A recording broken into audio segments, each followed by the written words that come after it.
Gentra mashinasini olib qo'yganmiz. Bizga bu mashinani Motor House-dagi Hikmatullo yuborgan ekanda. Xudo xolasa chiroylab ishlarni bitkazib beramiz. Mashinaning o'zidagi diskasini ko'rishingiz mumkin. Mercedes dizayn diska taqishgan ekan. Ichi mokriy, tepasi shilpokka turibdi. Biz buni ichini qora gilamsiy qilib, yuz qismidan shilpokka qilib beramiz. Oxirida diska tayyor bo'lganda yangi yumshoq archa balonlarni taqib sizlarga ko'rsatamiz.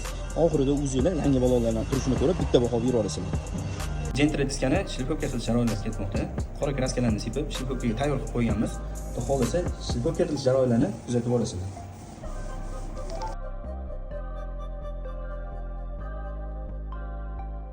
Gentra mashinamiz tayyor.